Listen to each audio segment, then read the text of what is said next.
আসসালামু আলাইকুম বন্ধুরা, আশা করি আপনারা সকলেই ভালো আছেন। আর আপনারা দেখছেন ইসলামিক গল্পের আসর।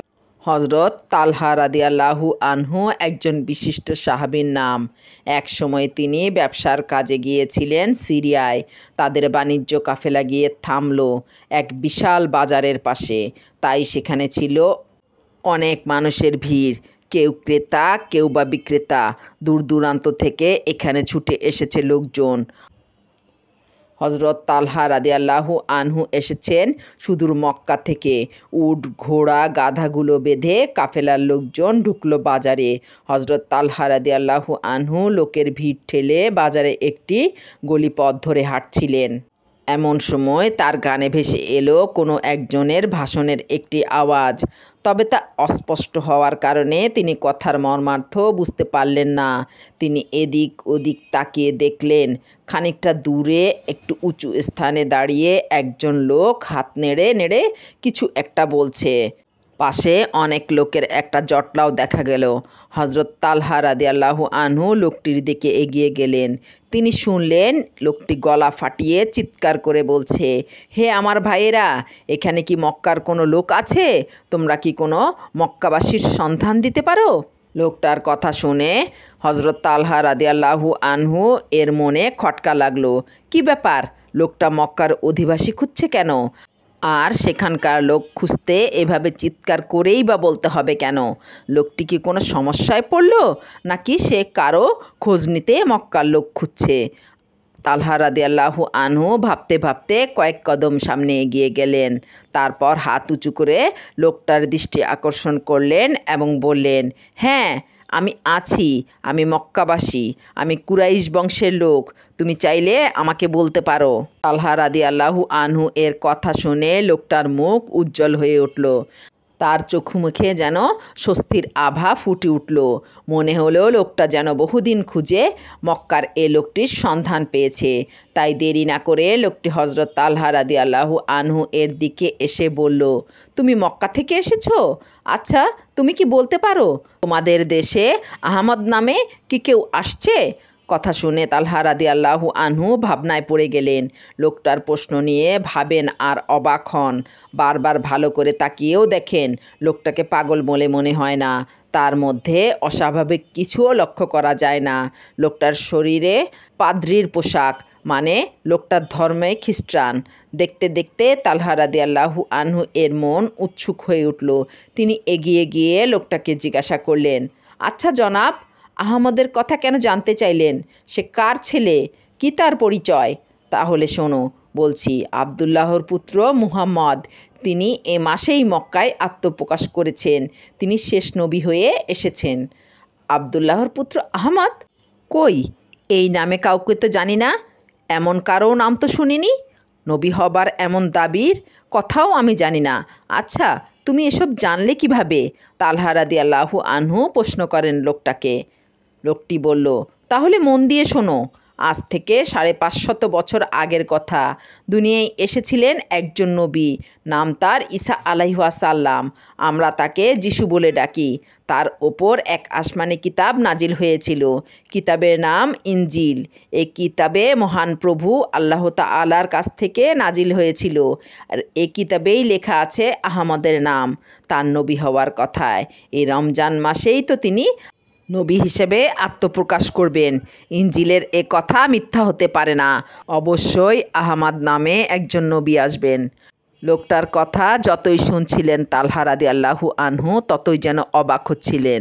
তার সত্যসন্ধানী মনের গভীরে চলছিল তোড়পাড়। ক্ষণিকের মধ্যেই তিনি উতলা হয়ে উঠলেন। তার চোখে মুখে এক নুরানি আভা যেন জ্বলজ্বল করে উঠল। লোকটা তালহা রাদিয়াল্লাহু আনহুর এ পরিবর্তন গভীরভাবে লক্ষ্য করলেন। তালহা রাদিয়াল্লাহু আনহু এর মধ্যে এ অস্থিরতা দেখে লোকটা বললেন, হে যুবক, ব্যবসার কথা ভুলে যাও। এখনই চলে যাও মক্কায়। আহমদ নামে লোকটিকে খুঁজে বের করো, তার কথা শোনো এবং তার সাথেই থাকো। তালহা রাদিয়াল্লাহু আনহু লোকটার কথা শুনতে শুনতে একসময় যেন চৈতন্য হারিয়ে ফেলেন। তার মন চলে যায় সুদূর মক্কায়। এর ফাঁকে পাদ্রী কখন যে তার দৃষ্টি থেকে ভিড়ের মাঝে হারিয়ে যান তিনি তা বলতে পারলেন না। তালহা রাদিয়াল্লাহু আনহু এর মন আবার উতলা হয়ে ওঠে। ব্যবসার কাজে এসেছেন, কিন্তু কিছুতেই তার মন বসছে না। ঘুরে ফিরে পাদ্রীর কথাই তার মনে বারবার উকিঝুঁকি মারে। আহমদের খবর জানতে তার মন অস্থির হয়ে ওঠে। অবশেষে তালহা রাদিয়াল্লাহু আনহু তার কাফেলার সাথীদের কাছ থেকে বিদায় নিয়ে রওনা করেন মক্কায়। পথিমধ্যে যাকে পান তাকেই বলেন, তুমি কি মুহাম্মদকে চেনো? তিনি নাকি নিজেকে নবী বলে দাবি করেছেন। তোমরা কি জানো তার ঠিকানা? লোকজন তালহা রাদিয়াল্লাহু আনহু এর কথা শুনে অবাক হয়। কেউ বা বলে লোকটা পাগল নাকি, আরে কি বলে এসব। অনেকে আবার নানা কথা বলে যে যার কাজে চলে যায়। এভাবে পথ চলতে চলতে তালহা রাদিয়াল্লাহু আনহু একসময় নিজ বাড়িতে ফিরে আসেন। তার মধ্যে উতলা উতলা ভাব, এক অজানা অস্থিরতা তাকে যেন ঘিরে রেখেছে। তাই স্বজনরা তার চারপাশে এসে ভিড় করে, তাকে নিয়ে উদ্বিগ্ন হয়। সবাই বলে, কি হলো ছেলেটার? কোনো অঘটন ঘটেনি তো? কাফেলার লোকদের সাথে ঝামেলা বাঁধেনি তো? সবাই তাকে নানা প্রশ্ন জিজ্ঞাসা করে, তিনি তার কোনো জবাব দেন না।